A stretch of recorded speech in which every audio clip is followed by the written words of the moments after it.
Hare Krishna. I'm going to try and make a video tutorial on how to make flutes for Krishna. These are some of the different flutes that I have made for my Lord. So these are all made from bamboo, which I grow myself. Of course, bamboo is a type of grass, and it grows on 6 out of the 7 continents. So I think all of you with a little bit of creativity would be able to get a hold of some bamboo. You just clip some of the small branches, and then once you've clipped the sizes that you need, my daughter invented this is a piece of clay, and then you put the pins in it like this, the other way, and then we stick the pieces of bamboo on it, and that's how we paint them. You see, so that way you paint the entire piece of bamboo. Now, once it's painted and it's dried, you've got something like this. And then you can get a wood burner with a fine tip, and you can burn the holes into it.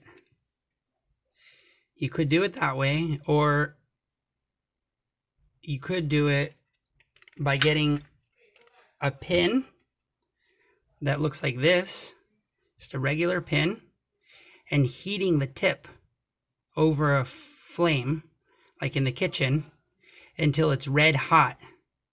Once the tip is red hot, then it'll poke right through the bamboo and also make the hole look darker so that you can also see the hole, and it looks really nice.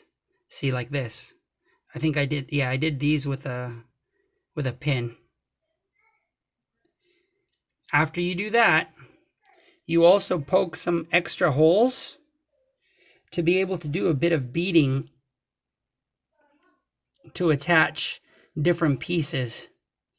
See, I've made several holes in this one here. Sorry, I held it from the wrong side.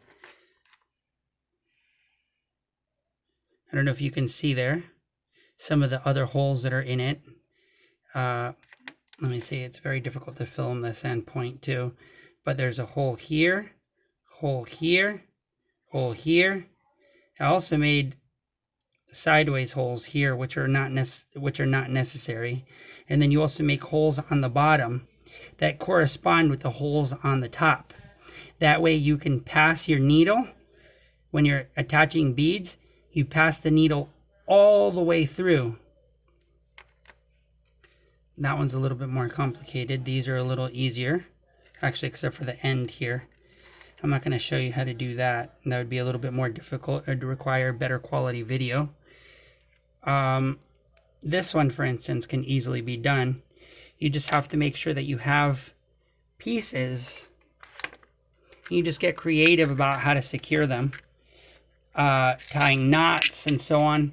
What I like to do is I like to start in the same place where I finish.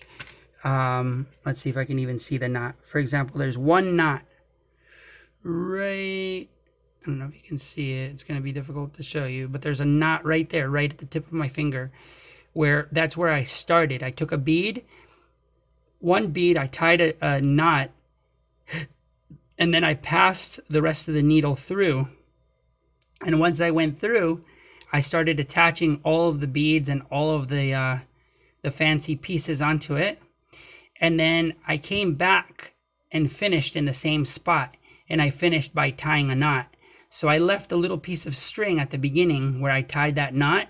And then when I came back to fasten it all tightly, I finished with a piece of string left over. And I tied that together in just a simple double knot, triple knot, quadruple knot, whatever, until I was finished. So I've bought a lot of fancy pieces like this.